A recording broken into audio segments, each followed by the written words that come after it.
There is no better feeling for a jungler than Giga Chad walking in the middle of the enemy team and take what is rightfully yours. Now I will teach them to fear me. I will become what I must be. Why? Because I can. Hello everyone and welcome in a new video. I am starting to enjoy the Unsealed Spellbook build. It seems to perform really well in my current ELO. Let's find out together how this works. While playing without a flash, the higher I climb, the harder it is to create successful ganks. Unlike Shaco or any jungler that have built-in mobility, Volibear compensates his flash with his ultimate. My main goal on the other hand is to not limit myself when I am losing, not when I am winning. Hence, I take teleport as an insurance policy so that when shit hits the fan, I can create a backdoor into victory and hopefully secure a win. Huge emphasis on hopefully. If you watch my previous videos when I don't use flash, the enemy get a tiny window of time to react and we will be in a higher risk zone to kill him. After many trials I found out that if I take teleport, I can use it 3 times on average each game and only one of those times are highly relevant.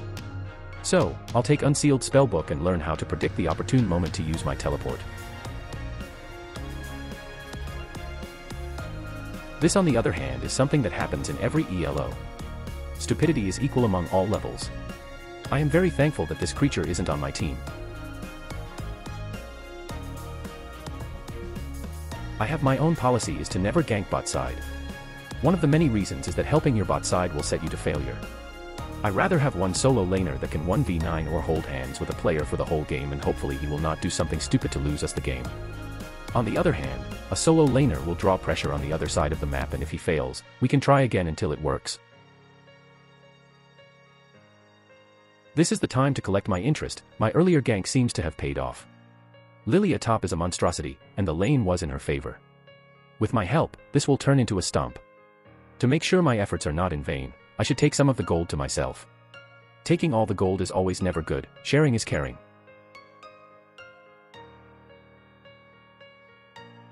I would say this was a total success. Early game went according to plan. One thing I noticed is that many players don't know what to do when they are winning hard. Most only know the feeling of defeat or going even. This also include myself. Lately I tend to go on the passive side. I keep playing as if the game just starting. This is good only when your bot side is even, otherwise you should take risky plays to even out the odds of the game.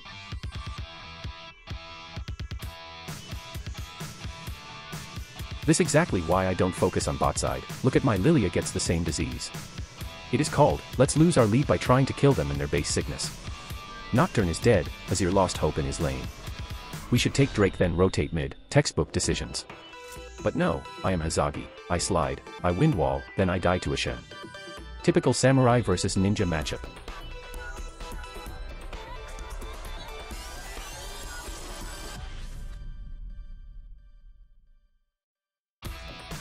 But, ladies and gentlemen, you shouldn't be predictable, and if you are predictable, you should be unstoppable. The enemy knows I took Drake and the optimal path would be full clear, into Herald then a tier 2 or inhibitor play. But no, we go back to bot side. A lane I showed no interest in the whole game and we wait for the enemy bot side to make a redemption play and we annihilate any hope of comeback. That is what a flawless win in mid-game looks like. Just like that, a free tower. As you can see, Nocturne went top side to contest Herald. As any jungler would do, sadly he died for no reason. RIP. It is time to make a mistake of my own. My honest mistake is that first, I don't have any magic resist items. I went for the Nashor Tooth since I am ahead. Got my face pushed in for it. Second, I developed a fake feeling of synergy with bot side. Hazagi was next to me, suddenly the team is gone chasing someone. I was so mad, because Volibear is one of those champions when you start going you can't stop or think and you use all your resources for that play.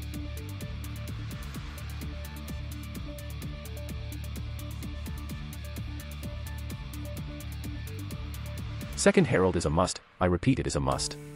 No matter what Drake is up, contest the second Herald. If you don't get it make sure to get some kills. I am still suffering from not having magic resists. I'll add a noter somewhere to preferably rush second item MR if they have a mage. I seem to perform better mid-game with Jak'Sho, but let's leave that for its time for now.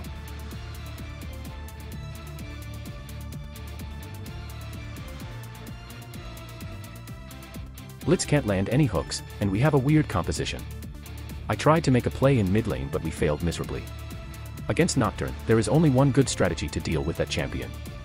You should stand on top of your carry in the hopes that he clicks you.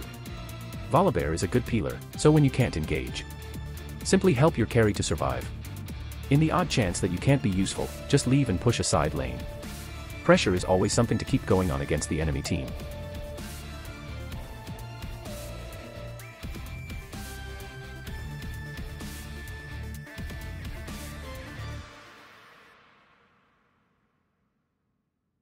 The 20 minutes Baron is the easier one to take.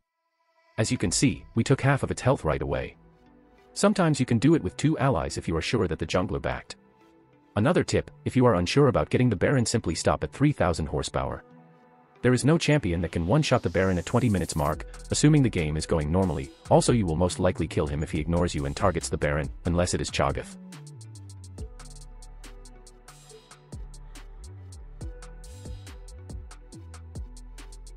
Everything went according to plan, but look at my team. I put the Herald to distract the enemy team. Instead of finishing the objective, they are chasing. Simply, a total waste of time. Games like these that remind me of why I play in a weird way. Can't rely on someone else besides yourself.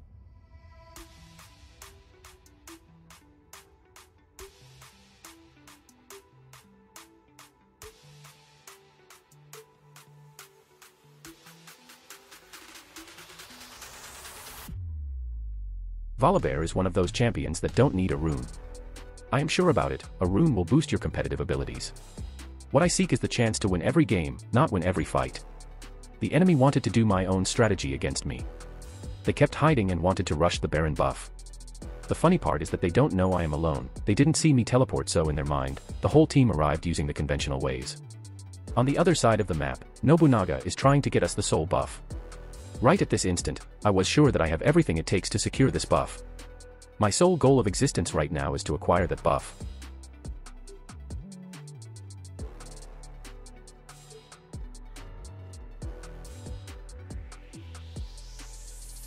There is no better feeling for a jungler than Giga Chad walking in the middle of the enemy team and take what is rightfully yours. I am King Kong, baby, and what you're looking at is my property.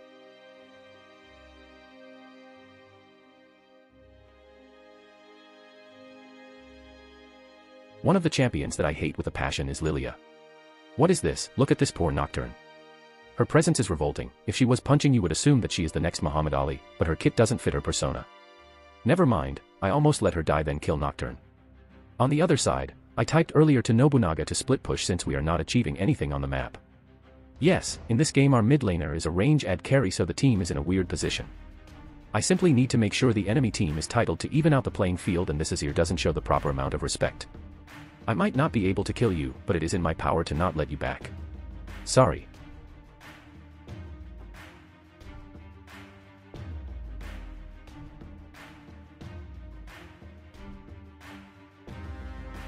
Mission accomplished and tilt is applied. We can now do a free Baron.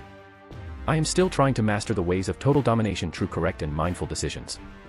I am sure that one day I'll be faced with the lack of technicalities in my toolkit. But, I'll deal with it when the time will come. Never mind, my team are a bunch of stupid people. I just need one of you guys stop messing around. At least we got an inhibitor. Honestly, I am starting to lose patience and this is bad for me.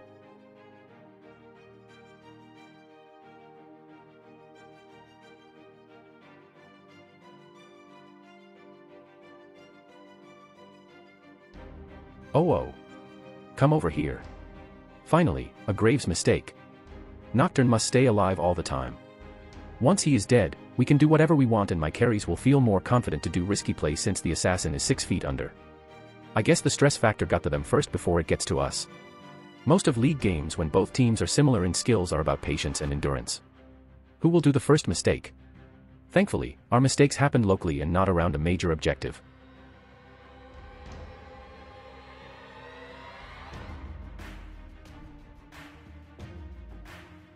Well, this is the final play of the game.